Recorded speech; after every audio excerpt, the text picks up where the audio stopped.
Hello, everyone, and welcome to the live Audiophile Roundtable. This is a fun one, a conversation with Michael Fremer. We're going to talk vinyl producing, pressing, and plating. And there he is, Michael Fremer. Welcome, Hi my there, Steve. friend. How How are are you? you? I'm good. I'm good. Everything's good in my It's world right now. it's been a long time since we chatted last here on the Roundtable. Yeah, it has. The table is square now, in Well, fact. it's a square rectangle table today, Yes, I think. yes. Yeah, that's Okay, not bad. But thanks for doing this on a sure. Sunday. I know a few weeks ago we were trying to plan this, and the way things are for me, I can't really do it during the Yeah. day on the weekdays, but I appreciate that. So lots to talk about.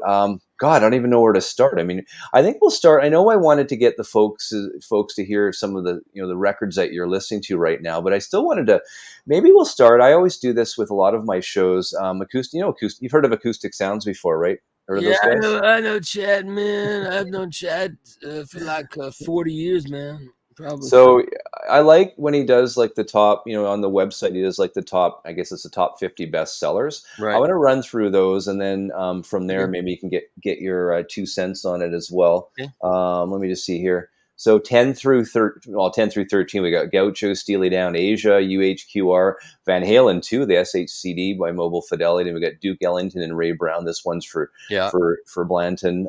Then we go into 7 through 9, Count Basie, 88 Basie Camp Street, Basie. Camp Basie. Basie Street, Duke Ellington, Duke's Big Four, and Count Basie's Farmers Market Barbecue. That's one that I'm thinking about as well. And then we can talk about the Yes album. I think that's been a big hit too. And the Bad Company Straight Shooter. Sit down. Shut up. There See you go. yourself. Turn around. Look up. Look down. Okay. Yes, 90125, and then 1 through 3 here. We got Bill Evans Trio, Waltz for Debbie, All right. Sunday at the Village Vanguard, INXS Kick. There it is. Big list. Tell me about it. What do you think? We'll start at the top and we'll work our way down. Yeah. Well, And I'll comment because that's what you want me here to do. Well, hang on. We'll go this way. I'm going to go this way. Okay, so we got 10 through 13. We got Steely Dan Gaucho, Steely Dan in Asia, Van Halen 2, and then Duke Ellington, Ray Brown. Let's start with those Okay. four. So let's start with Gaucho. I hope everybody that's watching this has gone onto my YouTube channel and listened to Babylon Sisters played back on a $370,000 turntable. I saw that. Yeah. So did you hear it? That's more important. Well, yeah, of course. It's interesting. The comments were great. People were blown away. It wasn't like, oh, you could have fed half of sub-Saharan Africa with that money, man. How dare you? It wasn't like that. It was people said, I've never heard it sound like that. They heard what that turntable does. It's an unbelievable. Yeah, it's very expensive, but they're going to trickle down that technology into much more affordable turntables over time. But that was really good to see. Okay. So, those were very successful reissues by Chad so far. Asia and Gaucho have sold really, really well. So, and they sound great. And if you don't want to get up and turn a record over 4 times, okay, but you know what? I always tell people in our business, people do need to stand up more and get some exercise. So it's actually We were talking about that before we went on, right? I mean, yeah. longevity to life, you need to have a little bit of exercise. So maybe the 45 RPM for some of these audiophiles will give them extra health and extra Yes. life because they're getting up more often. Maybe That's right. And you want to get to the point where you can stand up without using your hands on the side of your chair. So you stand and if you can't do it now and you're under 60, you got to learn how to do that Do you know it'd be good if they had some sort of disclaimer on the 45 RPM to help the older folks Yes. getting out of the chair? Maybe Yes. that's something. Maybe it's next one. Okay, so what else is on that list? Van Halen is on that.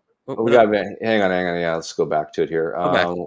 What are we here? Yeah, so Steely Dan Asia, Van Halen 2, and then Duke. So I'm not the biggest Van Halen fan. They're No. okay. Yeah. So I have nothing to say about that. I'm glad it's successful, but it's not my favorite thing. I have one or two Van Halen records, and they're okay. So, and then this one's for Blanton is a wonderful Pablo, and it's really great that these Pablos are being reissued and are successful. There was a time when my generation would look at big band music as, well, that's my parents' music and my grandparents' music. They want to go near that kind of stuff.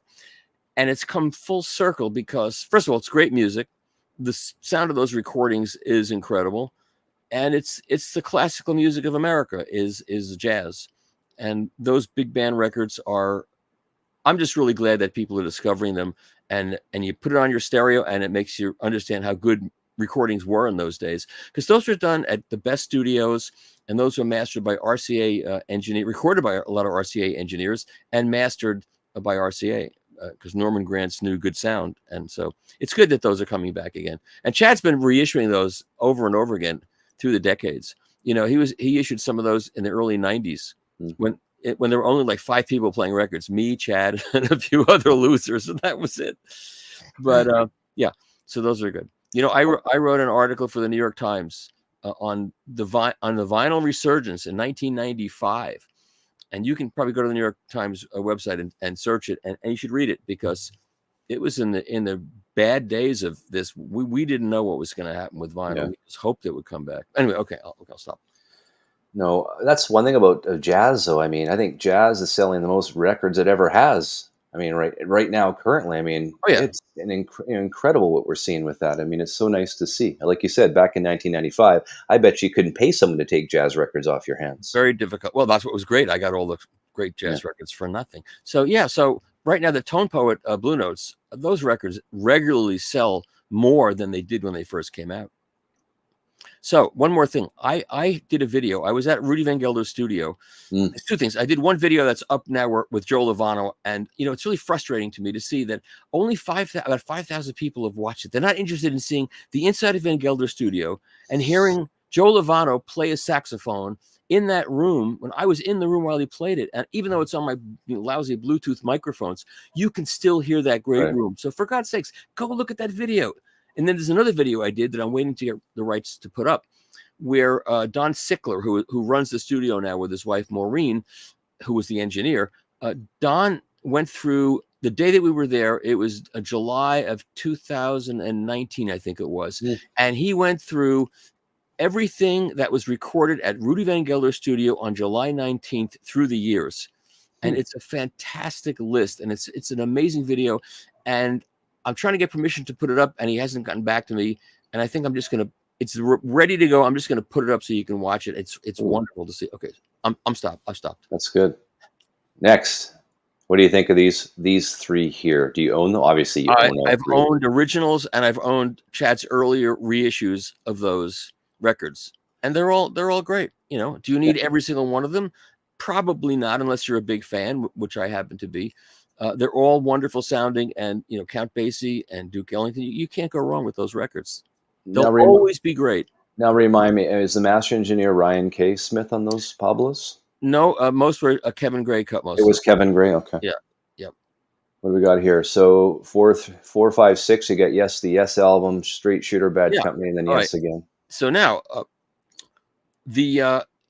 I will say that I bought the Yes album. That's my favorite Yes album. I just think that the best musicians were on that record, and that's my favorite Yes album. It was before he started getting too much into science fiction and all of this fantasy stuff. And so I just think the Yes album is the most it's most masculine, dun, dun, dun, dun, dun, dun. I just love that record. My favorite Yes record. And the original pressing sounds better than that reissue. That's just the way it is. It does. And who did the original one? I think George Piros cut the original at Atlantic Studios. And you got to be careful which one you get, because a friend of mine called me and said, so what do you think of that double 45? And I said, it's good, but it's not nearly as good. The bass on it just doesn't punch like the original pressing. He goes, well, wait, I have an original pressing, and this kills it. I said, bring it over. Let's do a little shootout. So he brought it over. He did not have an original. He had another George Piros cut, but after Warner Music took over Atlantic. By the way, Chad's never going to talk to me again after this video, but I can't. I have to tell you the truth of what I think, and I can't. I don't.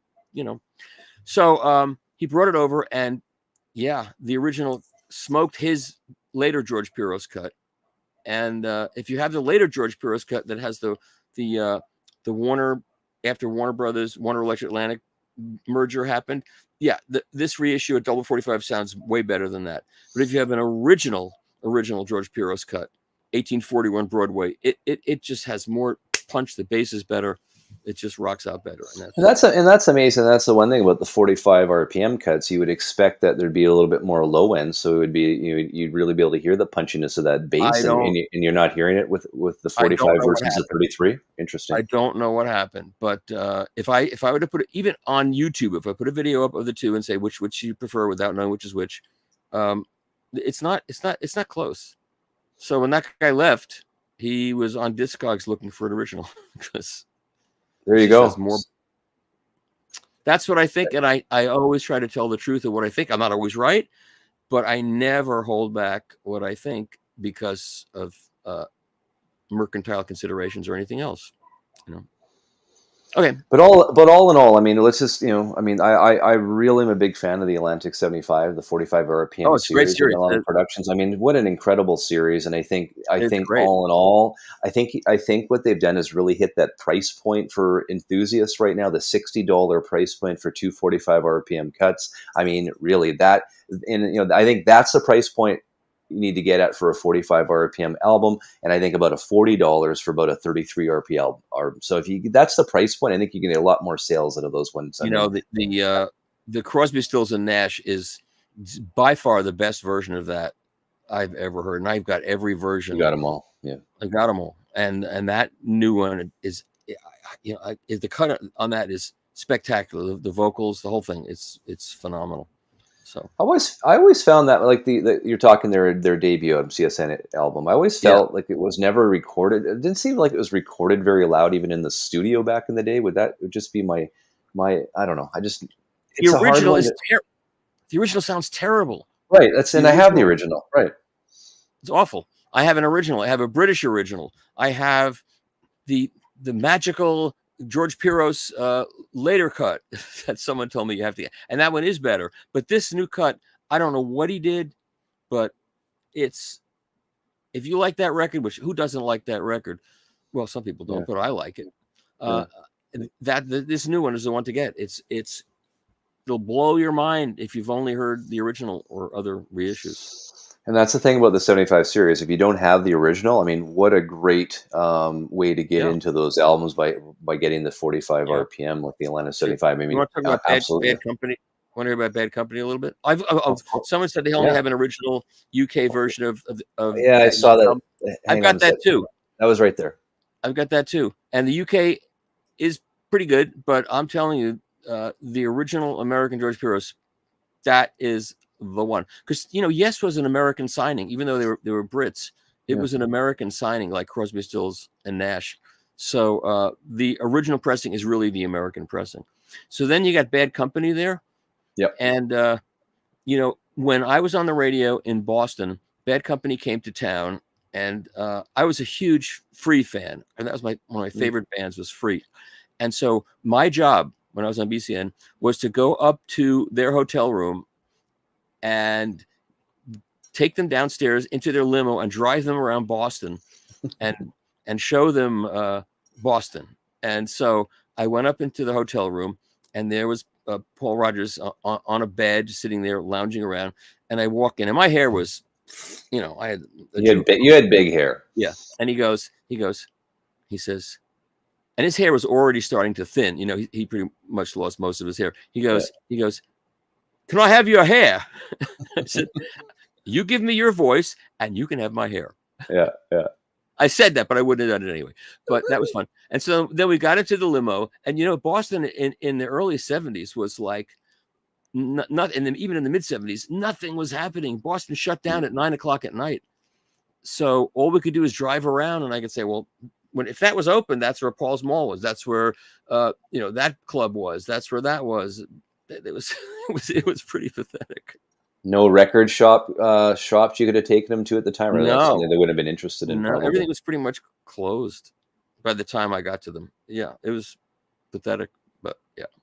Well, that's the thing. I mean, Michael Rogers is saying, I mean, the 45 RPM, it breaks up the flow. But I mean, if you're looking strictly for great sounding records as well, I mean, again, $60 price point, I don't think you're going to get much better than that for the price. I mean, again, everyone has their own opinion on this. Is a great thing about music. Everything's subjective. Everyone has their own opinion. They can think what they want. But I mean, even as a Canadian, I still, have a bunch of the 45 RPMs, and they end up costing about $100 when the smoke clears, right? So it's expensive. But there's I one get thing it. people are wrong about, and What's that? that is when they think that these double 45s are being done as a cash grab, quote unquote. Okay. What happens is there are licensing deals that are made at 33 that last a really long time. Yeah. And so the only way these can come out is at double 45 because the licensing is only at 33. So most of the double 45s are because of that. I mean, the ones that are not good are the ones where it's a jazz album and they have to fade out at the end of a side, and then that's just like 8-track tape time, and that's really too bad. That's kind of ridiculous. Well, a couple of the Genesis albums too, right? They had to cut up one of the longer songs, right, on both sides, I believe, as well, right? There was like Yeah. I forget what song is it, a 21 or 22-minute track or something like that. Yeah, that's an unfortunate situation, but But all in all, like getting back to it, I think the price points there, the quality's there. I mean, you're getting a great selection of new and old. Like you've got the Stone Temple Pilots. I mean, that's sold well. Purple's coming out as well, and INXS Kick, I believe, is selling well and sounds great as well. So yeah, I don't know. I'm in love with the series. I think it sounds great. And that's great. 45 RPM, whatever. I mean, it's amazing. But yeah, you're right. Licensing's a good thing. That's for sure. What do we got left here? Hang on. Which ones we have here? This one? Oh yeah. Okay. I need to get your opinion on the last three. I mean, we'll start with INXS Kick. Okay. Were you a big fan of Kick? I was not a big fan of, and not that I didn't not like them, but it's one of those bands. You only have time for so much, and even back then, I just made one of those editorial executive decisions and just said I'm not going to get involved in that band, so I didn't. So our show last week, Michael T. He writes for the Tracking Angle. We did a blind shootout. We did the AP 45, the Miles Scholl 45 Abbey cut, and an original INXS. And I think the consensus was from most of the viewers that they liked the Miles Scholl cut a little bit better in terms of deeper sound. But there was a very hard to decipher between the Atlantic 75's Ryan cut and the Miles Scholl cut. But yeah, very, very interesting. I don't find most of Miles's cuts that good. I'm not a big fan. I like the guy. He's a really nice guy, and I like the dedication he has in his lathe. But those half-speed masters, and a lot of the problem is what's handed to him. Like those Who records were horrible. Sorry. Well, the Who's Next had the Plangent Process as well by Jamie Howarth, if I'm not mistaken. That's correct? good. Yeah. Then the files went to John Astley. And that's right. Sorry. It's and the Who's and Rough Mix, Peter Townsend and Ronnie Lane. That one came out. It's horrible. Well, the Who albums, like the original UKs, are probably some of the best sounding ones, right? I would assume. Yeah. Well, most of the Who albums were cut by Doug Sachs in America at the mastering lab. Okay. A lot of them were anyway. Yeah. But there are going to be some big news coming that I can't talk about. Oh, about the Who? I don't know. Oh. But anyway. Well, okay. So INXS.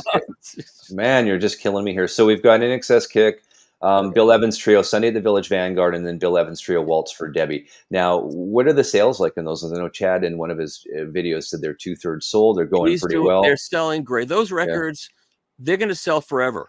And people say, well, it's been done to death. I've heard that. Yeah. There's new people coming along who don't know those records. And that's the great part about what's happening. A new generation of young people and also older people are getting in. If you have the OJCs, they're great. Those cuts are phenomenal. And if you have the original Doug Sachs cut that was done for Chad in 1992, this new one is better. Is that the Classic Records version then? No, it was Chad. Chad actually put it out. Oh, okay. On his own when he first started. In 92. Look at this. You're starting rumors about Who's Next being the next long-awaited UHQR. I didn't say that. No, you didn't say that. No. There is 2 UHQRs coming out. They are a rock band. I'm not going to say them. I know you know them as well, but I think people will be excited about them. Okay.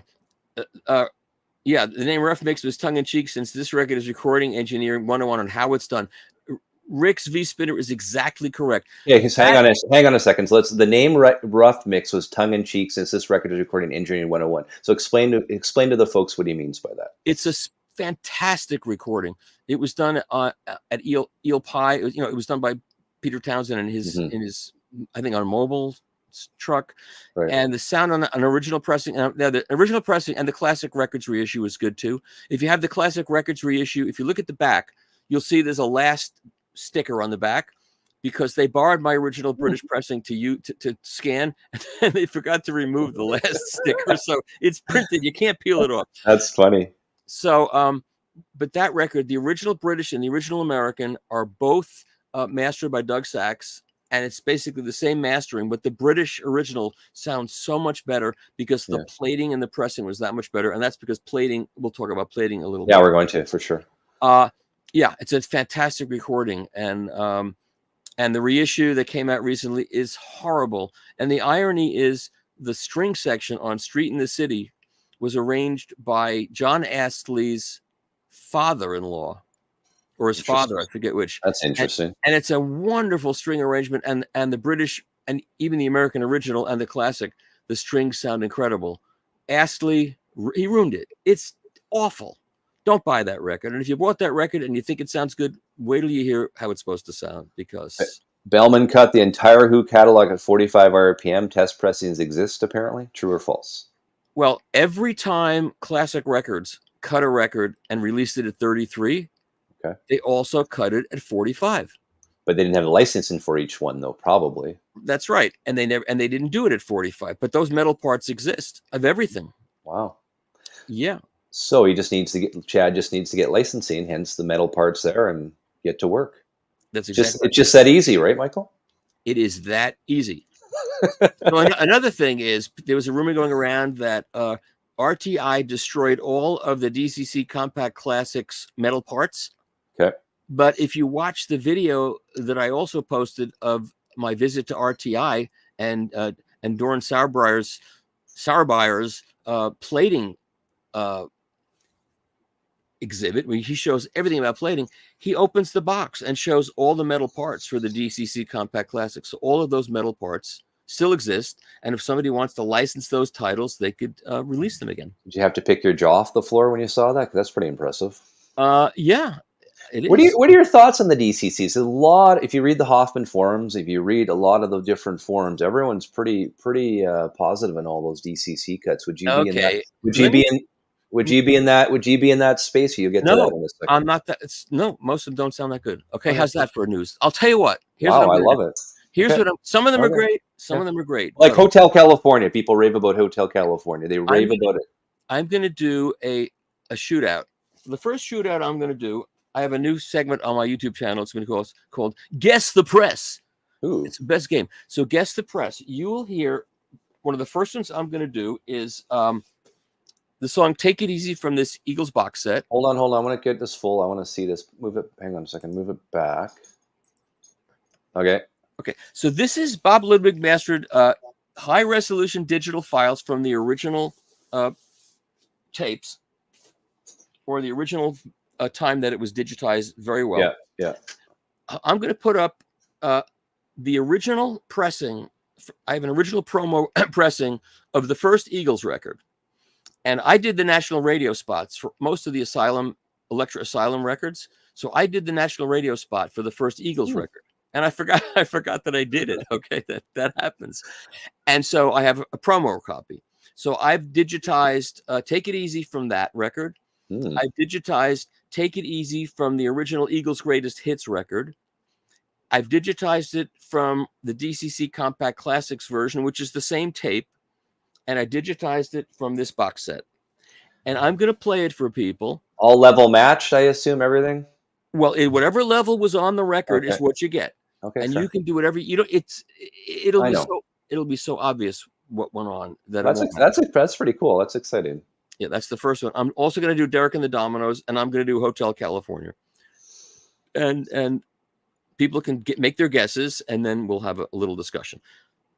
Okay. So again, you're not a huge fan of DCC. No, some of them are really good, and some of them are not that good. So look, no one can. But that's every record. Every label's probably like that, right?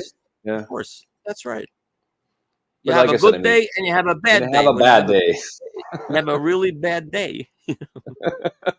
And I think I was just looking at some of the comments. I think a lot of folks here enjoyed your tour of. Hang on. I'll show that. tour of this here, Michael. It's right here. Fidelity Record Pressing, the Yeah, unsurpassed vinyl record. So we'll get into that as well. I'm excited to talk about yeah. that because that's a MoFi project, of course, in California. Well, And you went it's and you not went and really. you went and you, Yeah, let's clarify that. It's not really a MoFi project. okay.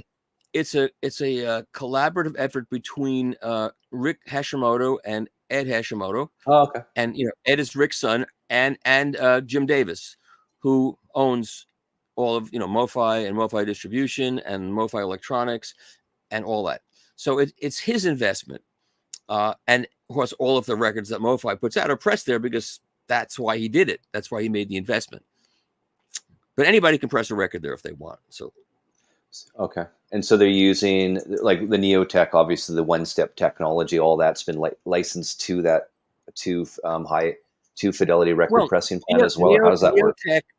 Neotech is a manufacturer of vinyl pellets, Yeah. and so anybody can use Neotech vinyl pellets.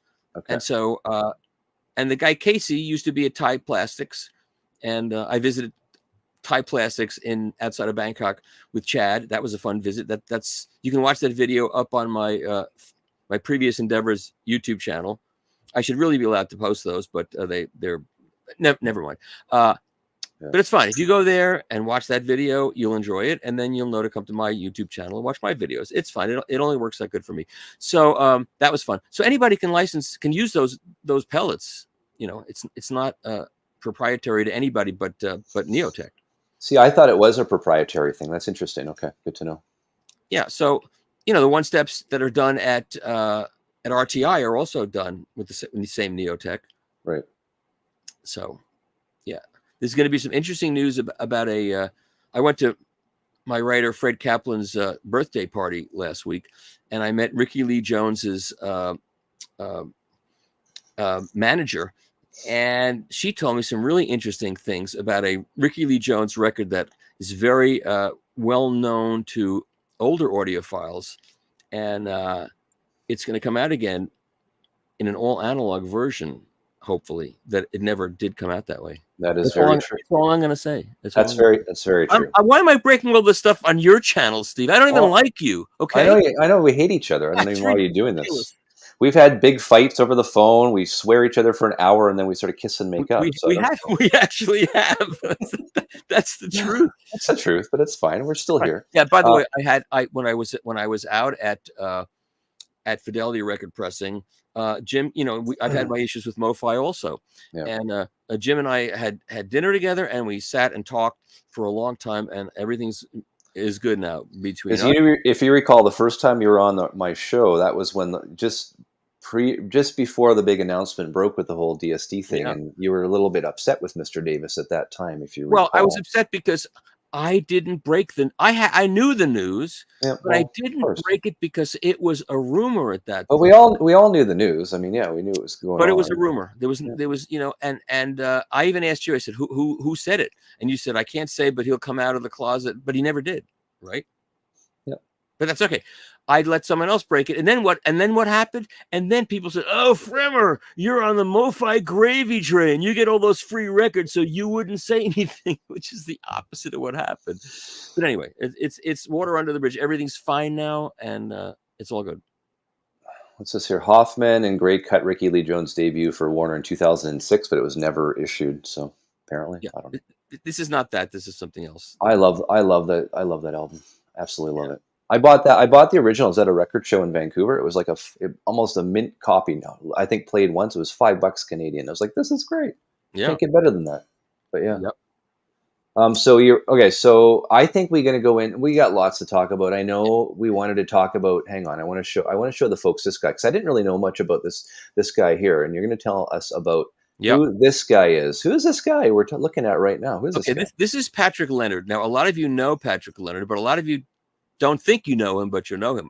And that was exactly me. I'm like, I didn't. When he said, "Oh, Patrick Leonard," I want to talk about Patrick Leonard. I'm like, okay, I got to go. Patrick Leonard produced "Amused to Death" for Roger Waters. That's one thing that he did, and he produced the original one. And then when Roger redid it I don't think he was involved in that because he liked the original better. I like the original better too. He produced that. He produced 2 of the final 3 Leonard Cohen records, the really great ones. Patrick produced those with Leonard and co-wrote some of the songs with Leonard. And even the final one, which was done by Leonard's son, Patrick was heavily involved in that one too. And those are 3 great records. And if you're a Leonard Cohen fan, you have to thank Patrick Leonard for really getting those done for Leonard Cohen. And I think those are 3. Leonard Cohen's 3 last records are the way to go out. Not Paul Simon's Psalm album. I don't like that record too much. And then now Patrick Leonard, not to get confused with Leonard Cohen, Yes. also is known for Madonna's True Blue, Who's That Girl, Like a Prayer, I'm Breathless, Ray of Light. That's right. Yeah, he was on all of that stuff. Plus, he worked with some of the later stuff of Pink Floyd stuff, Solo Rogers, Elton John, Brian Ferry, Julian Lennon, Rod Stewart, Michael Jackson, Fleetwood Mac. He's big time. He's big time. Canadian boy, Bryan Adams. And even he even went Christian, I'm reading here. Michael W. Smith he worked with as well. So there it is. He's really got an eclectic resume there. Yeah. But the interesting thing is he's never done a record he was in a band, Toy Matinee, which some of you know, Toy Matinee, with a guy named, I forget the guy's name, but he had a partner in Toy Matinee, the two, and it's a really good record. Hopefully that'll get released again. Came out on Warner Brothers. Anyway, he decided, if you look at the Madonna records, he co-wrote the songs with her. Yeah. I think he probably wrote the songs for her, but I don't know for sure. He decided to put out his own record. So he worked a long time on this solo album. It's got Martin Barr from Jethro Tull. It's got Ian Anderson on it. It's got John Patitucci, the jazz bass player. It's Tony Levin is the bass player on almost all of it. And it's got a Wendy Malvoin from Prince's band was on it. Who has to extend their battery power? Me? Oh, I see. You know what? Hold on. I have my the plug came out of my computer. Hold on 1 second. Okay. You're wearing pants though, right? You're wearing pants? Okay, good. Yes, I am wearing pants. 1 second. Yeah. Okay, cool. Well, that's cool. I don't want us to go off the air. You know what I'm saying? Well, I'd have to like black you out if you weren't wearing pants, though. So that's good that you did that. Now you were mentioning Toy Matinee, right? Yes. So by the way, I get paid every time I show an advertisement. Is Kevin Gilbert? Kevin Gilbert. That's yeah. Okay. I was going to say Kevin Reeves. Yeah. Kevin Reeves is the mastering engineer who's vinyl mastered a lot of really bad records, but I think he's fixed this problem. So it's a whole other story we can talk about. But so Toy Matinee, it was a 1990 studio album. I guess it was self-titled, I believe. Yeah, and it's a wonderful record. Maybe you can stream it. I don't know. Tony Levin played bass. Didn't Tony Levin play bass for? Tony Levin played bass for, King Crimson. He played bass for a lot. He plays bass for a lot of it. On this Toy Matinee album, Julian Lennon is on this album as well, which I did not know. Yeah, he's friends with. He's got a Rolodex. So anyway, what happened is he made this record and he decided it's a double record. He decided that vinyl is the way for this record to be experienced, not streaming, not CD. He wanted it to be a vinyl project. So he sent the files to Bob Ludwig. Bob Ludwig mastered it. And he said to Bob, I want to put this out on vinyl. What should I do? And this is like one of these dreams that you don't think it could possibly happen. Bob said, you should call Fremer. He knows more about it than I do at this point. So you never really spoken to Leonard before, Patrick Leonard before? No. So Bob Ludwig basically got you guys together. You know what that means to me? What? It means, when I finally drop dead, I'll think of that. I'll think that Bob Ludwig, who I've been a fan of since, the 60s, that Bob Ludwig recommended me to Patrick Leonard. I mean, how is Bob doing in retirement? He never did want to come on the show here, so I just want to make he's enjoying retirement. He's doing fine. I talked to him, and by the way, his test pressing of Led Zepp 2, hang on, his white label test pressing is going to be going up on the auction block. Why do I give you all this stuff? Love it. What is wrong with me? Because you feel bad. You feel bad for swearing at me for an hour. It's like it's your conscience coming out. I don't, but it must be something It's deep just down it's just what inside. happens when you come on the show. It's because You just you're become a Canadian. human being, and I'm a Yeah, and you're a an Canadian, and ex-Canadian boy. It's all and if good. the election doesn't go my way, I'm going to be calling you for a place to Yeah, stay. I got an extra bedroom here, 2 Okay, good. bedrooms. But anyway, so out of the blue, I get this call from Patrick Leonard, and of course, I knew who he was. I knew him, from all the records he did.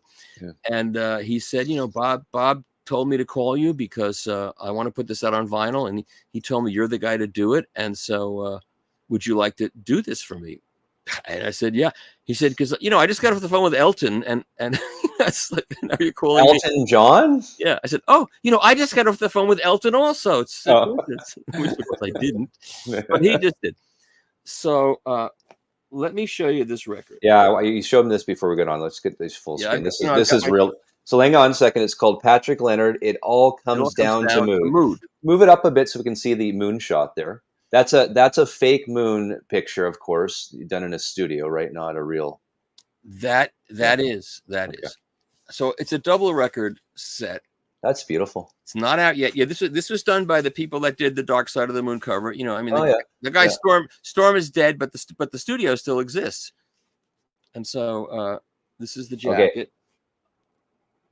And it's almost like Dark Side of the Moon continued. I mean, this is great. So put it up there. Let me see some. Oh, look at this high. Hang on, I see something there. Move it back up. I want to see it says here mastering Bob Ludwig, but look at this. Vinyl shepherded by Michael Fremer. What? Right, and look where that is. You got your credit. You're 1, 2, 3, 4, fifth down. You're right after Chris Bellman. Yeah, how's that? And then you can see the musicians. And a lot of those people are studio cats that you might not know. But if you look up the drummer, go online and look up these people. It's incredible. The people that play on this record. So when's that come out? When's that come out? So the drop date was actually the 26th, 2 days ago. So if you go to Acoustic Sounds and look it up, you'll see it. You can pre-order it. It's being distributed through Alliance, which means that there's a delay between the day it's released and the day it shows up. But it's available on Music Direct and Elusive Disc and at Acoustic Sounds. And if you're seeing this overseas in Europe, there's a very big distributor in Europe that's going to be distributing it, and you'll find out about that soon. So Patrick says to me, I'm going to send you the files, and what do you think? So he sent me the files, and it's if you like Amused to Death, if you like that kind of album. I have it. It's prog rock, but instead of being about the whole world, it's more about his musician heroes, but it's very abstract. So you won't. It doesn't name names, but it's musically all over the place. It's very ambitious. It's rock. It's blues. It's jazz. It's prog rock. It's ambient. It's country and western. Every musical genre is in it. And so I'm listening, and he says, "How do you want to do this?" So I thought about all the mastering engineers that I know, and a bunch of them would have been good at it. But I decided the one I think Chris Bellman would do the best job on this record, which is not to say anything bad about Kevin or about you name them. But that's, I just thought that Chris would do the best. I thought Chris did a fantastic job with the Tom Petty Wildflowers box. Did you get that? Did you like that? I love that album. Yeah, I got that box set. Amazing. My job was to proof the box set. So I had to get test pressings of that entire big, that big box, and listen to it. And when you proof a record for defects, you sit with a stopwatch, and you have to listen and time all the ticks and pops and then go back and listen again. And there were like 10 records in that set. So I did that, and Chris cut that, and it was really great.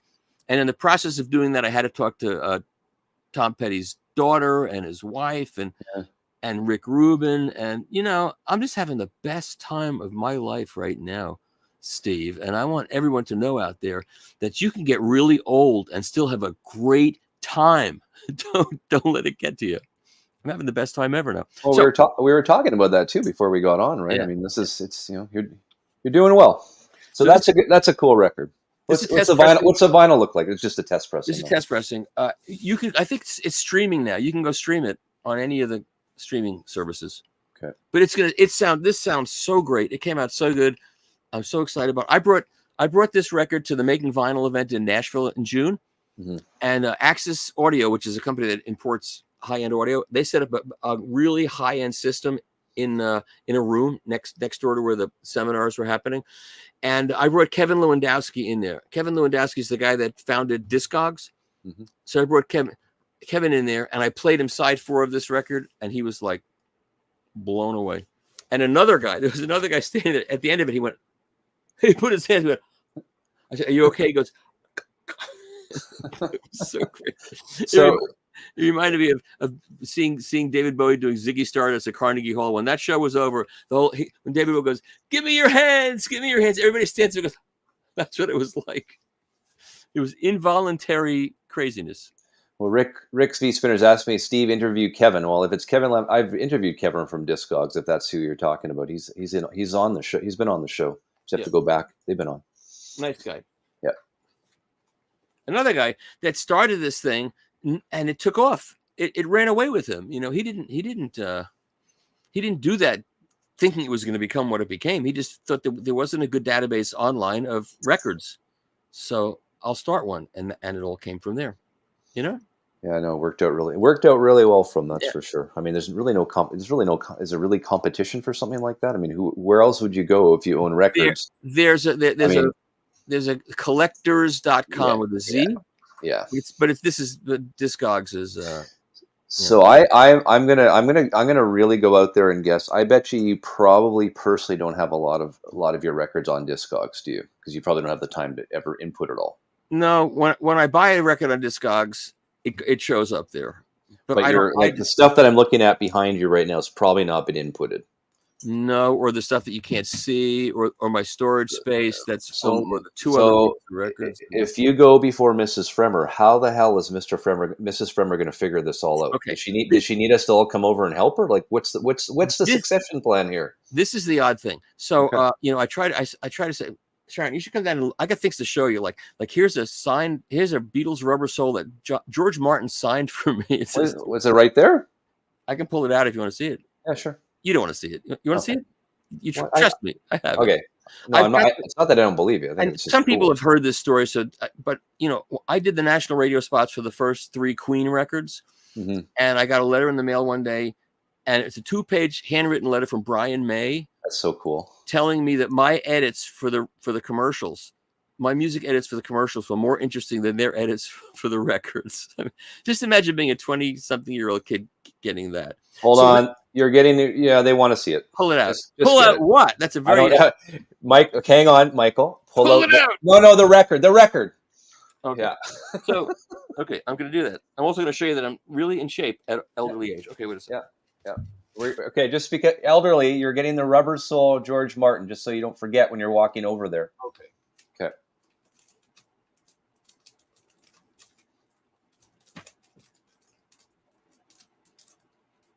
Do you remember where it is, Michael? I do.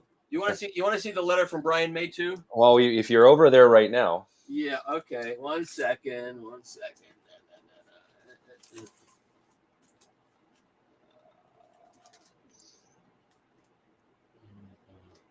I want to say that you probably showed it on one of our shows prior, if I'm not mistaken, but it's pretty cool. Rubber Soul George Martin. Okay, got them both. Come on. So, if you go to my my Discogs page, you'll see. What's your Discogs page? What's it under? I think it's I don't even remember, but I don't know what it's called. It's Grooves 1. Maybe it's Grooves 1. That's okay.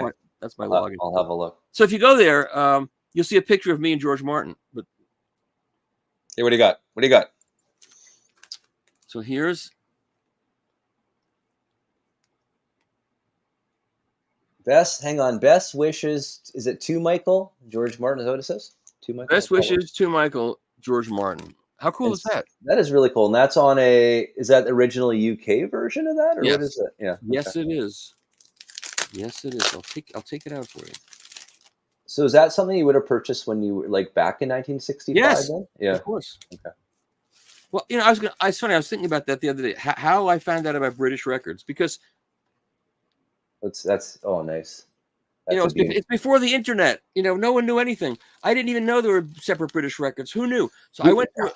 I went to a record store, and I found a British Beatle record, and it was a different cover. Everything, except for this, the earlier ones.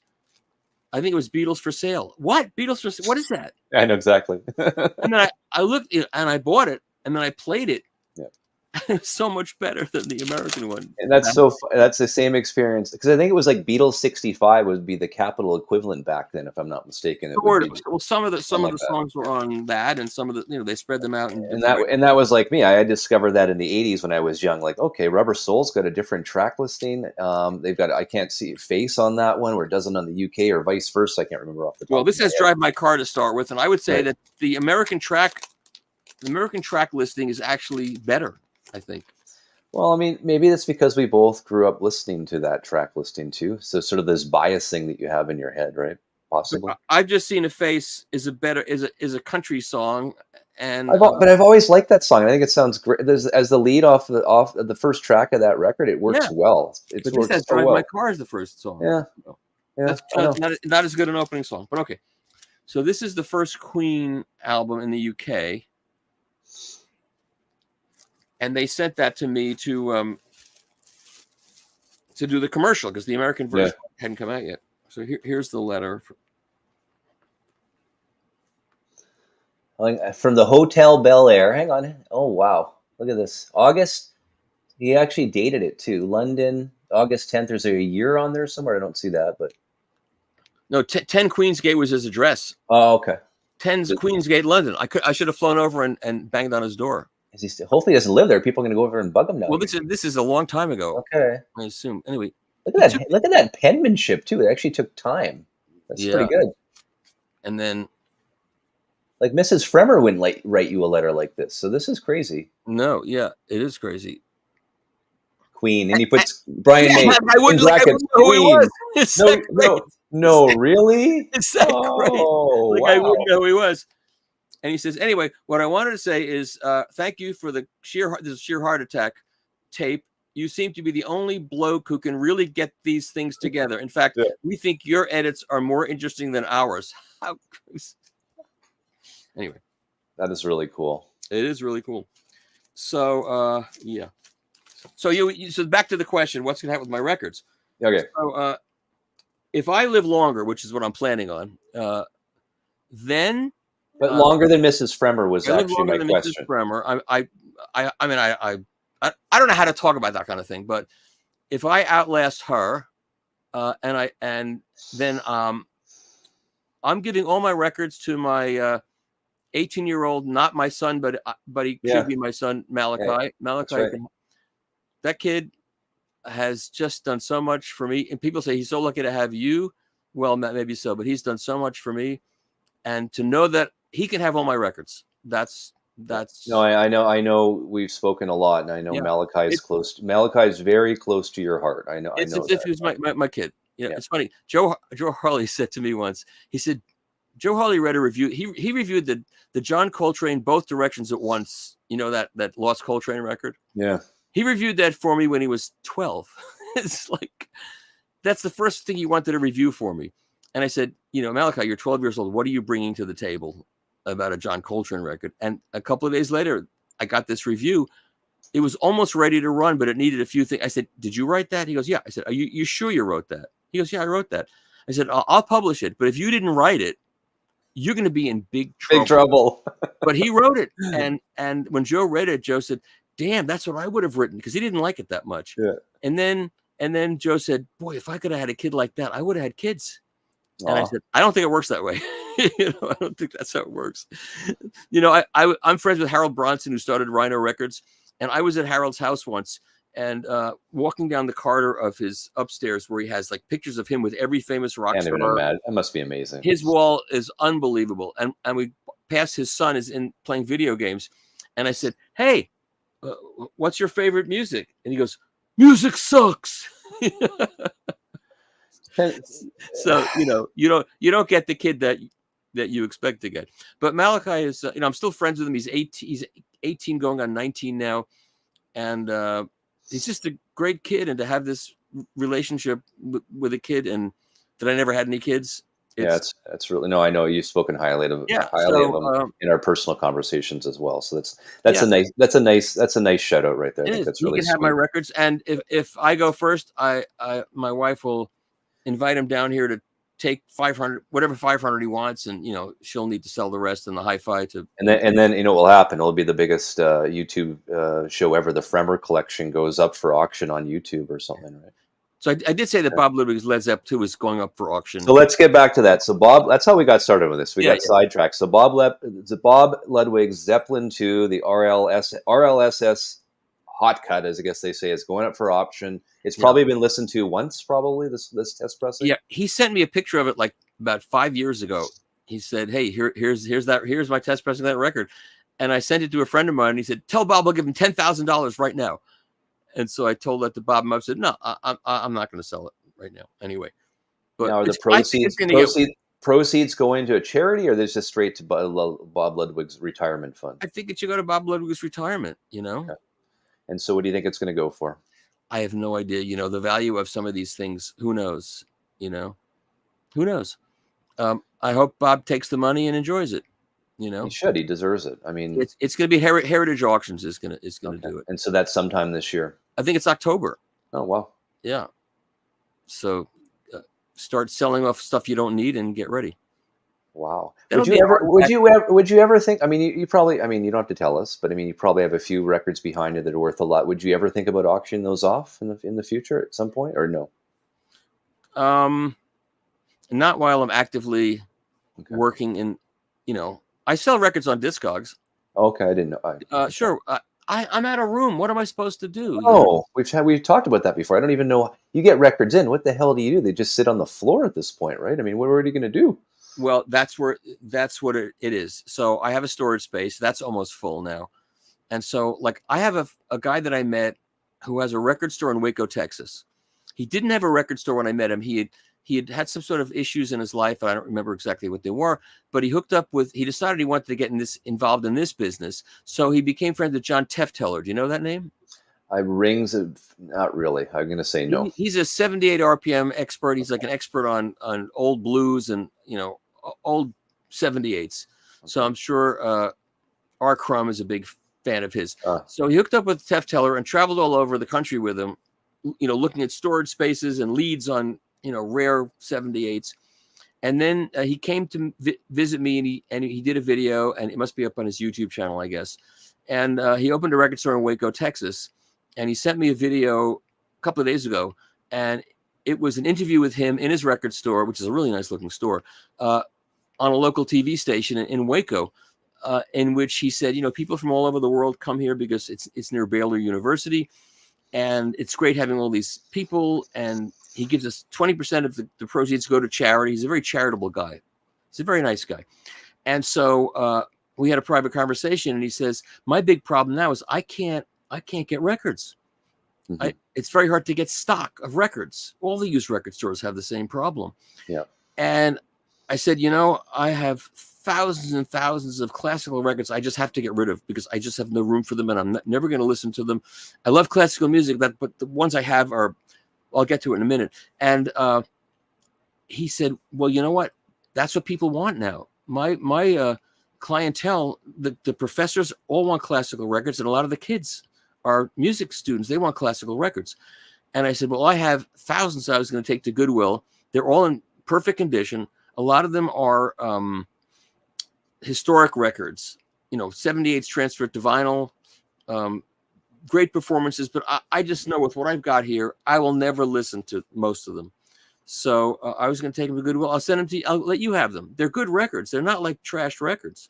And that was one thing I was going to say. I mean, what do you think you have? 8,000, 10,000 records behind you in that room or more? I mean, do you even have them? You don't even know. I've got about 16,000 total. 16,000. So when you get to about 16,000, Michael, how the hell do you get a chance to listen to those ones? At some point, it's economies of scale. You can't listen to everything that you have. You can't. And so I'm sending him. He sent me, Eline sent me a whole bunch of boxes, and I'm packing up all the Angels. Angel Records. Oh, can I get one more record? I want to show you one more thing. Okay, I'd love to see it. Get it for Sure. a second. Okay, let's see. There's a few people thought you only had 8,000, Michael. No. So 16,000. I think I did ask you that before, so that makes sense to me. I hope I can find these records. But that's from what year? What year did you buy your first record, though? Like where are we going back? My first album I ever bought was the Kingston Trio at Large. Right. Before that, my first record was actually a 78. And my first record was a 78. And believe it or not, it was Robert Johnson. That I knew about Robert Johnson when I was 8 years. No, I'm kidding. It wasn't Robert Johnson. It was The Glowworm by the Mills Brothers. That was my first single. So how did you come across that? Like, how did you know about to buy that? You just were at a record store and to get this? Like, it may have been that my father may have brought it home, and I heard it. And what do you think? And he bought it for me, and I didn't buy it. I liked it. It was on Decca Records. I liked the label. That was my first record. But the first single I bought was Mac the Knife by Bobby Darin. Ah, that's a classic. Yeah, and that to buy that as a first single, that was pretty cool. All right, so I want to show you this. So this is Jacqueline Dupre Beethoven cello sonatas with Stephen Bishop. A lot of people know Jacqueline Dupre. She was a great cellist, and she died young. She got cancer, and she died young. And she was married to Daniel Barenboim at one point. Very attractive and very talented. So I had this record. I love this record. I have a lot of her records. It's on Angel Records. And Angel Records are mostly terrible compared to the EMI records that were sourced from. So I was in at the Warsaw Hi-Fi show, and I walked into a used record store, and there was the original. This is the original.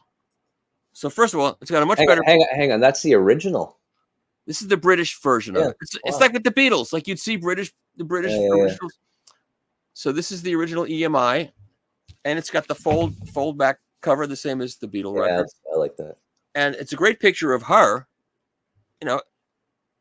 It's like a Stephen Bishop's hair is pretty bad, though. Yeah, Stephen Bishop looks pretty bad in this picture. Stephen Bishop looks much better in this picture. That's his good side. The right side's his good side, clearly. Exactly. The left side's not, it. Right? You got it. He must have seen this and went, "Oh my God, get rid of that picture. I look terrible." The lighting, yeah. Okay, but let's just say this: the difference in sound between these two records is like the difference in the picture of. That's really good. The sound on this record is one, as you'd expect. The EMIs were wonderful records, and it sounds incredible. And the sound on this is terrible. So I just went through my collection and pulled all the Angels. They're all in mid condition. I'm not going to play them anymore. They're terrible. So that's a bunch. So I'm going to pack up a few thousand records and send them to Waco, and he can have them, and he can give donation to charity in my name for what I'm giving him. That's all. So the folks don't know this. Your very first single was the Mills Brothers. The Glowworm is the song, just so everyone knows. Yes, that was a 78. And that was a 78. Sorry, that would have come out. That would have been originally a 1952-ish record, probably, right? Yeah, I had a lot of. My father brought home a lot of records when I was a little kid, and I remember the day that my uncle George, who worked for RCA, came over and took the 78 RPM changer out of the Stromberg Carlson console and put in a regular, a 33 and a third changer. Mind blowing for you. I remember that day. Yeah, and then I had that record, "Hearing Is Believing." You know that record? In Mills Brother, was it Decca? That was a Decca label, right? Yeah. I think did you mention that? Okay. So RCA put out a record called "Hearing Is Believing," and it was a comparison of 78s versus high fidelity. They had the same music they had on 78 and on a 33 and a third, and you'd hear it. And that was the first record that he played. My uncle George, my cousin George, because he worked for RCA, and that was mind blowing to hear that. So. I don't know where this stuff is. You know what? I jumped in the pool and I almost I took in too much water this morning, so I think I'm having like a little bit of a brain fade, and that's where all this stuff is coming out. Well, Hearing Is Believing. That was 1954. Yeah, are you looking it up? Yeah, I'm looking it up right now. Yeah, so I'm very. It has got a really cool cover. It's got like a cartoon character of a guy with a big ear, and he's sitting on like a a 33 RPM record, but this one here that I'm looking at is on Discogs, is a 45 RPM EP sampler or something. But yeah, really cool so stuff. like they would play pictures at an exhibition from an old 78 RPM recording. Yeah. I think it was Vaughn Monroe did the Vaughn Monroe had this big baritone voice. Vaughn Monroe. And now let's play the new version of Pictures at an Exhibition. And I think it was the Fritz Reiner, the famous Fritz Reiner one that RCA released in a living stereo. Stephen Bishop was not an Animal House. No, different Stephen Bishop. Yeah. That was a good question, though. Different Stephen Bishop. I like that movie. Animal House. Oh my gosh! I mean, one of the best. One of the that's a movie you can watch over and over and over. You really can. You really can. Yeah. Because it feels like it was live and really happened, and you're going back into that world. It's one of those movies. Like True Lies. True Lies was a movie like that. I think the one thing about they were worried that Belushi was going to be drunk during that movie, so they segregated him from everyone else, and they wouldn't let him drink as much or go to the parties because they needed him sober for his scenes, I think, or something like that. I don't know about that. I don't. So can we talk about these injection molded records too? Okay, so now, because I think what did we actually taught? We are actually promising. I'm going to go back to what we're saying here. Look at this, Michael. We're going to talk about vinyl producing, pressing, and plating. Where are we then on that?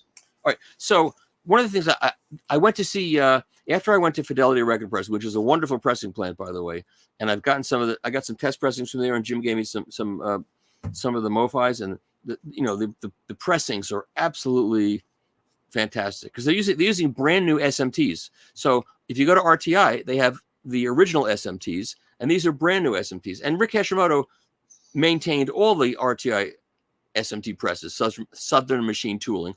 And he put in new ones at his pressing plant, and they're great. But they do their plating at RTI. So, what made me go to RTI and have Doran give me a full rundown of plating is I have a reader, maybe he's watching this, who every time I review a record, a reissue, he comes to me and says, there was a reissue done in Czechoslovakia in 1973.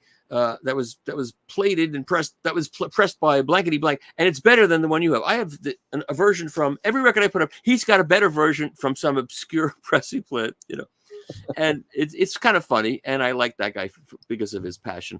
And recently he said to me, "Well, once a lacquer is cut, it doesn't matter. It's all over." And I said, "You don't realize that once a lacquer is cut, the plating is the most important part. The plating is the most important part of the process. You can have the best cut lacquer. If the plating isn't good, it turns to crap." And because of that, I wanted Doran to do a complete detailed plating tour. And so he did. And it's really fascinating. And you should go there and look at that tour. And it's another one. It's got like 5,000 views. It is so annoying to see. You got too much water today in those lungs when you're swimming. I did. Close your mouth don't close your mouth when you're swimming. I know. I'm also getting overexcited because it annoys me that it's the algorithm on YouTube. I see that all the time in all the shows that I see vids that I do. Videos that are just crap videos of. I'm not even going to say what they are. Don't say. And 20,000, 25,000 views. And this video, which explains why your records sound like they sound and what's the most important part of the 5,000 people have seen. It's ridiculous. I went to RVG Studios and I've got Joe Lovano playing a saxophone at RVG Studios, and I'm standing next to Joe Lovano playing a saxophone. And even though the recording is on my Bluetooth microphones, you hear Joe Lovano playing live in Rudy Van Gelder's room in that studio. 5,000 people have seen it. 20,000 people have seen it. I'm not even going to say. But anyway, it's ridiculous. It's the algorithm thing. I think I don't know. They want you to produce like 1 million videos in order to get your views up or something. 125,000 people have heard Gaucho on the $370,000 turntable. So that's good. That's huge. It's huge. So why don't some of those people go look at what else is on my channel and listen to Joe Lovano play his saxophone at Rudy Van Gelder's? So please go look at that video. It's fascinating. Anyway, this is a Kylie Minogue.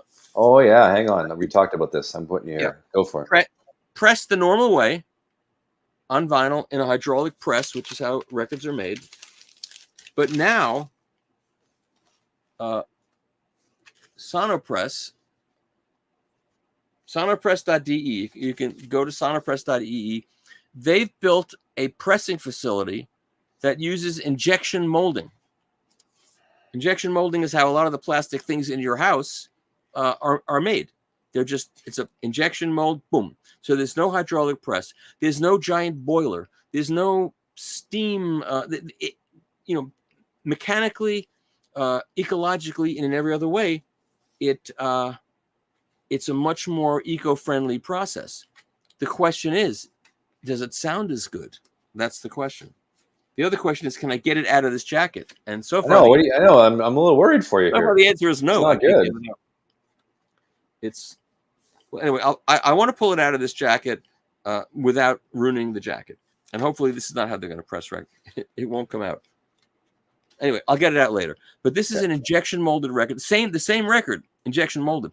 So I'm going to put it up on my YouTube channel, and you'll be able to hear the same song from a regular press to an injection molded version. And, as important as this is for the future of record pressing, perhaps 3,000 people will watch it. Then they'll go back and watch nonsense. Hopefully people maybe, TikTok's the big thing now. Maybe you need a Michael Fremer tracking angle TikTok channel. Yeah, I don't have that. Oh, someone asked, did styrene work like that? No, styrene, any chewing gum. Styrene was just a different material that was used and pressed hydraulically in an irregular hydraulic press. And that was used for a lot of 45s. So Dan Hamlin watched them. God bless you, Dan. Thank you. Thanks, Dan. There you go. I remember the days of importing your DVDs into Africa to watch. Cool. So, another thing is, I made 2 DVDs. One is how to set up a turntable, and that one's still in print. You can still buy that on Amazon, and you can buy that around. But the other one, which was called "It's a Vinyl World After All," that one I stopped putting out. I'm going to put it up on YouTube. That was shot in high definition, but before there were Blu-rays, so you couldn't watch it. So it was put out as a 480i regular DVD. So that one I'm going to put up in high definition, and it shows pressing at Palace in Germany, and it shows pressing at RTI back in 2008, I guess it was 2006. And now when you go to the video of RTI's plating facility, you see all new machinery, all improved new machinery. So now, from your experience, do you have a favorite pressing plant, plating plant? I mean, do you have, like, when all your records you've listened to, looking back, is there one that's like, wow, these guys know their shit? It's hard to say. All of them have good days and bad days. Yeah. RTI's put out a lot of great records, and on a good day, their records are fantastic. And I think at this point, because their plating is fantastic, I think at this point, Chad's pressing plant is incredible. I was there for the day it opened, and he's got SMT presses and Leonard presses, and the great records come out of there. So I don't want to say favorites. Palace has great records. Palace polishes their records. Some people don't like polished records. They look great, but some people think they don't sound as good in the dehorning process. I don't want to say. There's a great pressing plant in Japan. Got a Groove in Cleveland is a great pressing plant. They use the Leonard presses, the Leonard presses, Len and Ed. That's a whole nother great story. The Len and Ed decided to make records, so they built a bunch of presses, Len Ed. That's what Rainbow used. And Rainbow was a mass-produced place, and they had a lot of not such great records, but the presses were good. And now the worst pressing plant in the world up until, let's say, 5 years ago was in Nashville. United Record Pressing, when they were bad, they were really bad. And I did an event at Axpona about 12 years ago. And someone asked me that very same question. Who presses the best records in America? I said, well, I don't know, but I'll tell you who presses the worst. Yeah. United Record Pressing, and the guy that owns it was sitting right there. He was not very happy with me.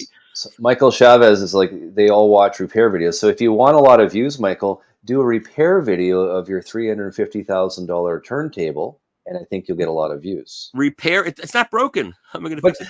But if it breaks, then you can do a video on it, and then you'll get views. That's how it works. But I do want to say that United Record Pressing has done the work. He has gone. He hired a guy who was in charge of Blu-ray at Sony, and they have built a new plating facility that is state of the art. They have updated their presses. They are pressing great records at United. So, you know, GZ is up their game also. GZ had some bad records for a while.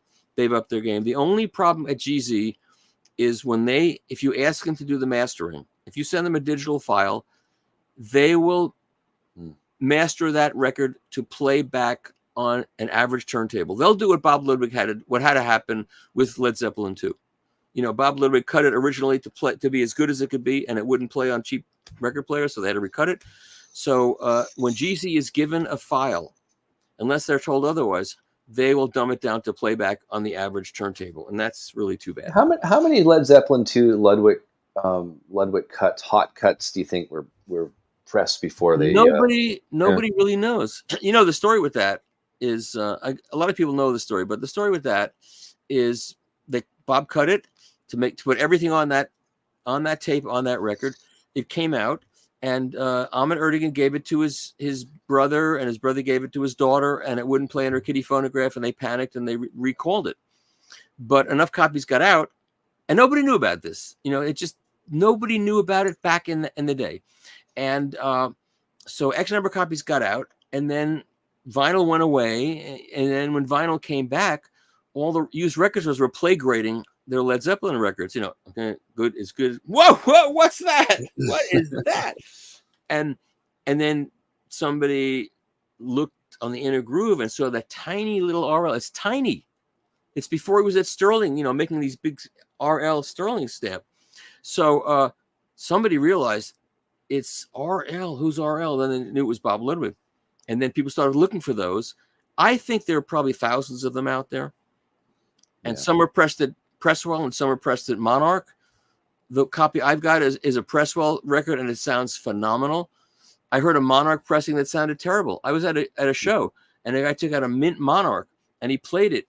And I said, is that really an RL? And he took it off. It was in mintier shape than mine, but it didn't sound very good. So I don't know. There's good days and bad days. There's hot stampers and not hot stampers, but subjective. It's all subjective. Equipment. No, I don't think it's subjective. I think it's good presses and bad pressings. Okay.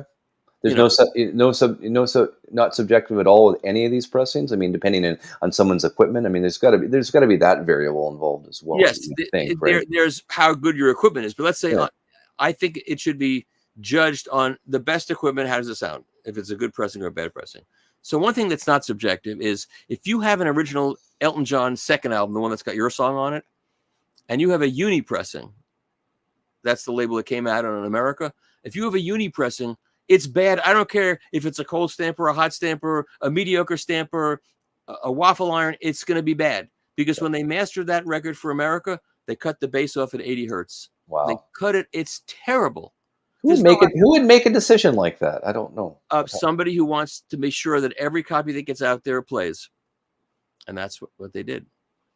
If you get a British Dick James music original of that, oh my God, the bass on that record, it'll knock your socks off. It's unbelievable. It's all there.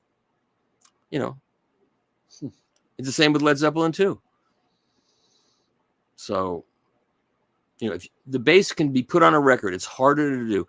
It's like if you have an original Buffalo Springfield again with the tan and pink Atco label. Yeah. And people say, I have an original Buffalo Springfield again. It's a tan and pink label, and I'm selling it on Discogs for X amount of dollars. Well, I've got two tan and pink labels. One of them was mastered at Atlantic Studios, and it sounds incredible.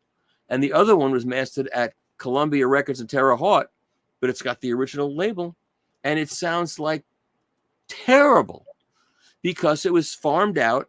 When that record became successful, Atlantic couldn't keep up, so they sent a copy of the tape, and that whoever cut it just to get it cut. You know, get it cut, get the next job done.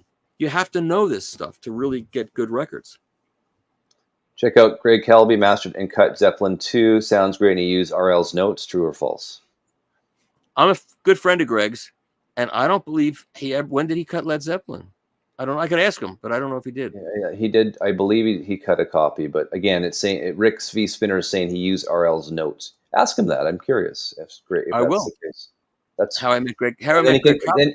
then he can do a video and get maybe 6,000 views on that one, Maybe I'll get 6,000. or But 5,001 at least. I'll ask Greg. Interesting, because there's this record I was going to talk about. You asked me to bring records out to talk about, so I shoved a bunch of records. Well, I did ask you, and then you were like, "Oh, I don't know if I have time for that." So I'm I know okay. we probably don't. We probably don't have time. Well, we got. We're I'm gonna running go. We're gonna go. We're gonna go another 15 minutes. So let's do the last 15 minutes. Show the Okay. folks some records that you're recommending. Go.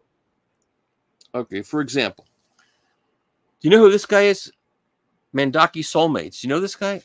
I don't know that guy. This guy. He looks mean. I didn't know. I didn't know this guy either. He looks Greg really Calby's mean, on GC. I know Greg. Yeah, Greg Calby, when he did sign records, it said G/C sometimes, but then he stopped signing. Like, he did all the Bowie American records. Yeah. Sometimes, but Greg stopped signing his name to it. Greg's a great guy. But, you know, I met Greg. Quick story. You know, I met Greg. Greg, I drive Saabs. That's the only car I've driven since 1972. So I had an old Saab that I drove in from California, and I went to visit a friend of mine downtown in New York, and there was a car just like mine, an old Saab, and I parked it right behind this guy's Saab, and this guy came running out, and he said, "Oh, I'm just up here from North Carolina, and I don't know who to work on my car. Do you know anybody good?" And I said, "I do all my own car work, but here's my card, and if you need help, I'll be happy to help you." And it turned out this guy was Don Dixon's lawyer. You know who Don Dixon is? who's that? He produced like early REM. He from Athens, Georgia. Okay. He produced Marty Jones. He's a really cool guy. And Don Dixon, this is his lawyer. So a couple of months later, the guy called me, and he said, "Remember me? I had the yellow Saab, and you said if you have any trouble, call me. I'm calling you." I said, "What's the problem?" He goes, "I parked my car in my friend's garage, and I can't disengage the clutch, so I can't drive it." I said, "Where are you?" He said, "I'm in Montclair." I said, "All right, I'll come down and help you." So I got in my car and I drove like 40 minutes to Montclair to help this guy. Was that nice of me? Right? It was nice of me, right? Very, very nice of you. I go, and he comes out of this nice house, and he's with a friend, and he says, "Oh, I want you to meet my friend Greg Calby." I said, "Greg Calby, the mastering engineer?" He says, "You know me?" I said, "I know you. I can name most of your records." Yeah, I'm a big fan of yours. That's how I met Greg Calby. except for the Led Zeppelin ones, apparently. I don't know about that. I'll have to ask him about that. I mean, That's how I met Greg. I've heard of sad stories, but I'm going to call that a sob story. And I'm still drive Saabs. So that's how I met Greg. And then when Greg mastered the Peter Gabriel catalog, this is so amazing. He was the first guy to master the Peter Gabriel catalog for CDs. And he called me and goes, "Hey, I just finished mastering the CD. Can I bring him over to your system and hear it on your system?" I said, "Yeah, sure." And I knew what was going to happen. I knew it was going to be a total embarrassment to Greg Calby. I knew it. Yeah. This is the early days of CDs, okay? So he comes over, and so first I played him a British Charisma pressing of, I forget which one. Maybe it was the one with the rain on the car cover, because they were all called Peter Gabriel. And we play it, and then he puts the CD in. I had a very good CD player at that point, and he puts it on, and we get about 2 minutes into it, and he goes, "What happened? What happened?" I said, "I don't know, but that's what happens. It happens all the time to every CD I've ever heard when the original record was, cut from a tape." And that was all it took. And that was that was my best public service announcement ever, because he knew, he heard it, So you got Mendaki there. He's German-Hungarian. Is that what he is? I think he's Hungarian. Yeah, I'm on this thing with you. You're able to look at another computer and see. Yeah. So this guy's been around for a really long time. This is a prog rock record on steroids. You would think you would get a better picture of the guy if you turn it around. He likes that. He likes that. Looks like he's just so mad. He's very intense. Okay. And anyway, who's on this record? Bill Evans, the saxophone player, Ian Anderson, Al Di Meola, Mike Stern, the guitarist, Randy Brecker. All these great musicians are on his records, and that have been playing with him for decades, and I've never heard of him. So anyway, he made this new record, and it's called The Revenge of Analog. Oh, cool. And he sent. Wait, I'm going to get and show you. Well, what's that say there? Okay. I wanted to see if you open it. It says the first 30 years. It's a bunch of album covers again. Is all his past albums he's been part of that he's showing in the liner notes or in the You have album no jacket there. idea. Like, look at that. Hang on. Yeah, Put that right. Put that right up. I want to see. yeah. Let's see that. That's cool. Look, You have no idea. He's consistent because he top right that record there. He looks just as miserable as in his pic. Yeah, that's right. Now he looks like that because I haven't reviewed his record yet. I promised him I would do and it. that's probably because you have, and he's looking and he's all mad now. You reviewed it and don't like it. I haven't. And then he sent me these books, and these books have. That's beautiful. Here he is with all these stars playing with him, and they've done live concerts, and they've been in New York too. And I've at Jack Bruce, with Lionel Richie, with Phil Collins, with Chaka Khan, with the Scorpions, it's incredible who he's played with. This guy's got a resume, That's Steve unbelievable. Toto, Nick Kershaw, Jack Bruce, Al DiMeola, Klaus Well, Dahlgren. even in the front, it says Greg Lake from Emerson, Lake and Palmer. It says something about one of the best. I mean, if you put the book right up, the very front cover. I was just reading the front there. I'll go back to that in a second. Look at that. Wow. Memory of Our Future, out May 10th. So it's out. So he sent it to me, and he was a big deal at the Munich show, in the high-end Munich show. But I got it, and it just blew my mind. It was too much for me to process. You know what I mean? So. But then I open it up and it says Greg Calby. It's all analog, and Greg Calby mastered it. Now, that can't be, because Greg doesn't master analog anymore. He does. There's no cutting system in Edgewater, New Jersey, where Sterling Sound is located. There's a cutting system at Sterling Sound in Nashville, but Greg Calby's name is all over this as being the mastering guy. So you called Craig up. Right. You went in your sob.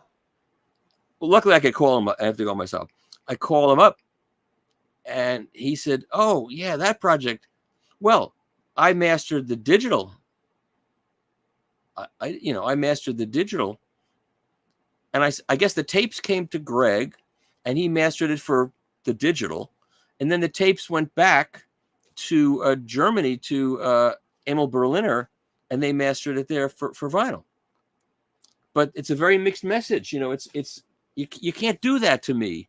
You can't send me something that says mastered AAA by Greg Calby and expect me to just write that. So it took me a long time to get it figured out. And I talked to him, and I talked to Greg, and he explained what it was. So it was cut at Emil Berliner from the tape. And I talked to the guys at Emil Berliner, and it's got Ian Anderson. It starts out with Ian Anderson playing his flute. You know it's him right away. Wow. So all these great players are on it, and Al DiMeola, and it's called The Revenge of Analog. I mean, he's all into it. So Leslie Mondocki, and then the picture there. I think I think that picture of him there. Turn it around again to show the folks one more time. In the back part of it. Oh. He's just mad because he found out that Greg Calby didn't cut it AAA. That's why the picture's like that. Exactly. So I think he's the drummer. He's an intense drummer. The drumming is fantastic. Wow. And the songs, it's a prog rock. It's got hip hop rhyming on it. It's got the kind of guitar, like Al DiMeola's the kind of guitar, muscular, intensive guitar stuff like you'd have on the Sunday night in San Francisco, kind of stuff. And it's got flute and synthesizers. It's heavily compressed, I will say. It's heavily. Right. It's a good recording. And it's a worldview kind of record. The Big Quit, A Memory of My Future, The Devil's Encyclopedia. It's got, the ecology. It's what's going on. It's got. I got to review it, but I had to get the whole story straight before I could write about it, and then things intervened. But I will write about it. Yeah, it's cool. It's one of the new records I wanted to tell you about, and then if you want to know. All these Easter eggs you're giving me on the show, I love it. I don't know. I'm giving you all this. Why am I doing this for you? I don't know. Because deep down, you actually like me. I do like it. This is Jerome Sabag's new record, which is coming out. Beautiful. It's great. All analog, live to 2-track with Joe Martin and Al Foster. Really, really good. James Farber engineered at the Power Station in New York. Live to half-inch analog tape. I have it. I have Jerome's debut album. It's wonderful as well. he's a good guy, and this is the new one, and it's worth picking up if you're a jazz person. And then 1 second, Michael, Steve, just a thank you to Michael for his contributions to Stereophile, Sound and Vision, Absolute Sound audio magazines in the A's when he didn't even have social media, only magazines on the newsstand. So someone there appreciates that, Michael. Thank you. Thank you. And of course, I was at the Absolute Sound first. That's where I started, and that's where I am now. Harry Pearson hired me, and that was a major event in my life. Was meeting Harry Pearson, going to Seacliff and meeting Harry Pearson. That was like meeting the Wizard of Oz. That's what that was like. What else do I have here? That you should, another jazz. This is a phenomenal jazz record. Fred Kaplan reviewed this. This is Kahil El-Zabar's. Ah. So where's this from? What's it say there? I can't see the record company. Where's it from? Spirit Music Records. Okay. And if you go to my website, trackingangle.com, you can find a review of it. Cool. It's really great. It opens with a percussive version of All Blues. Miles Davis's track. First of all, the packaging is fantastic. It looks nice. The recording is exceptionally great, and musically, it's wonderful. You would enjoy that one. Then there's this was a real breakout record for Record Store Day. This was Nat King Cole live at the Blue Note Chicago. That was a club in Chicago, and the guy that owned the club had a microphone, a couple of microphones in the club, and a tape recorder, and recorded all these shows. And his estate decided they would like to put some of these out. So my friend Tom Grover Beery, who some of you know, he did the Because Sound Matters series for Warner Brothers in the early 2000s. So he did this one, and it's not an audiophile record. It's a musically great record, and he did the Stoughton tip-on jacket deal and mastered properly, and it's going to sound as good as it sounds, and it actually sounds pretty good. And this actually was on the charts. It charted. I think it was at the top of the jazz charts. It's incredible how this old record of Nat King Cole. You're making me want to buy this one now. You do want to have it. I do want it. It's a wonder. It's it's Nat at his. He was just playing in his trio and singing. What year would he have been singing that 50, record? And of course, Zev Feldman was involved. Right. Okay. Because Zev is involved in every reissue. Yeah. So this is from the 1950s. What year is it? I don't remember. Does it say?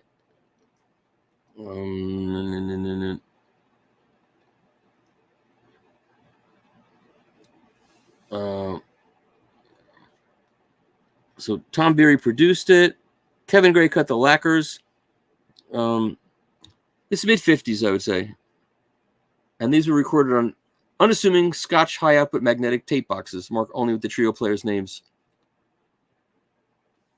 Great booklet. And there's an Art Tatum in this set also. That's phenomenal. The Art Tatum is so amazingly good. This guy... 1953. Yeah. And these are better than some of the ones that came out of Seattle, where they had Coltrane recorded in Seattle, and it was basically Elvin Jones. The microphone was over the drum kit, so it's all in Elvin Jones. This is actually well balanced. It's very good. And he does Little Girl, It's Only a Paper Moon, Sweet Lorraine. It's really wonderful. Recommended. I'm getting it now. And then of course, I'm sure you had Michael Johnson on, so he was talking about these Deutsche Grammophon original sound series records. He absolutely was. And I have a bunch of them as well. Yeah, and Mark Ward, who writes, and Mark Ward is a fantastic classical music reviewer, and he does great stuff for our website. And what's really interesting is I knew classical music had some following, and I thought it would be good to post his stuff. It's the most popular stuff on the website, believe it or not. The numbers explode when he publishes something. First, because he's a great writer, but also people are very interested in classical music, and that's another great thing that the high-end audio world and vinyl has helped bring back is an interest in classical music. These are all absolutely exceptional, much better than originals. So there's that. And then you really did your homework for me. I pulled the records for you. Well, you were like, oh, I don't know, I'm going to do that. That's too much work for me, Westman. That's what you I told like to me. pull your chain at first I know. and then come through. And then this one is really this one. Fred reviewed this record. This is on Red Hook Records. This is recorded at Sear Sound, and this is called Central Park's Mosaics of Reservoir, Lake Paths, and Gardens. And this say that 10 times quickly. Yes, Wow. Central Park's Mosaic of Reservoir, Lake Paths, and Gardens. Exactly.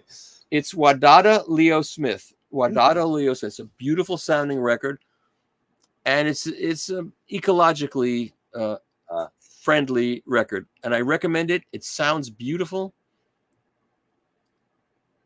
He does Imagine, a Mosaic for John Lennon. He does Albert Eiler, A Meditation in Light. He does the Jacqueline Kennedy Onassis Reservoir, Central Park at Sunset. It's all about Central Park, New York. And he plays trumpet, and this Amina Claudine Myers plays piano and Hammond B3. Beautiful record. And where are you gonna hear about this record?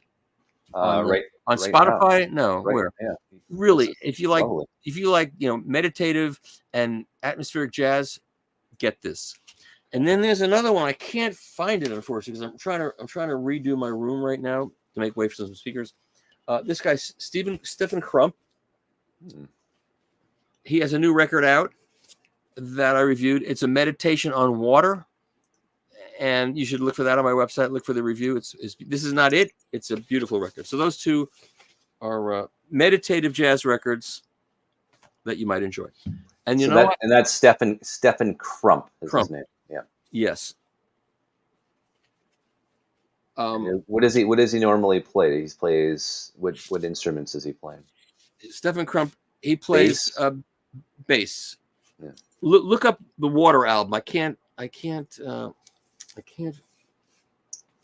don't remember. Is it Slow Water? I think it's Slow Water, isn't it? Yeah, maybe that's it. You're finding it. So you're a genius because you can look it up. I'm trying to find it right now. Yeah, it's called Slow. It's the Slow Water album by Stephen Crump. Okay, got it. And he's in another group. Normally he plays in another group, and I can't remember the name of the group. He plays in a very big group, and I can't remember the name of the group. Someone's going to kill me for that. But you know who else I met at Fred's party? I met Ethan Iverson. You know him? He was in the Bad Plus, the group that did the jazz versions of rock songs. Like they do Nirvana Smells Like Teen Spirit as a jazz song. I met him. Very funny, nice guy. Yeah. Anyway, that's it. I think I've done enough for you. I give you all these scoops. Amazing. I appreciate that. We'll leave it at that. You're recording this, right? This is live right now, so we're gonna go back. Yeah, but you're gonna post it on your YouTube channel, right? That's gonna be there right now. As soon as it's there right now, and I'll get to watch it. So you send me the link. I want to embed it on my channel. Yeah, I'll send it to you right away. Well, I want to get it on there. Well, and I'll put it on my. I'll post the story on my website. Okay, so, I'll email you the link right away, and we'll go from there. Great, and I'm more magnanimous than you think. Well, thank you so much. This has been amazing. I think Wadada is a go-to. Says buck stops here. Have some bass. I wish I had time to read some of these. Let's see. You can read them back off after if you watch the show again if you like. Yeah, Ken Scott. Yeah, Ken Scott was great. I've interviewed Ken Scott a couple of times. I hung out with Ken Scott. Another great guy. Yes, he is a great guy and a nice man. I hung out with him at the Making Vinyl in Haarlem in the Netherlands, and I hung out with him when I met him at a Beatle Fest. That's where I met Ken Scott. So it's great. Okay, I hope everybody had a great time. I enjoyed talking to you, Steve. You're not like what everybody says about you. You must. I know, really. That's what everyone says. Yeah, I'm okay. Okay, everybody. Thanks for watching. Bye-bye. Bye.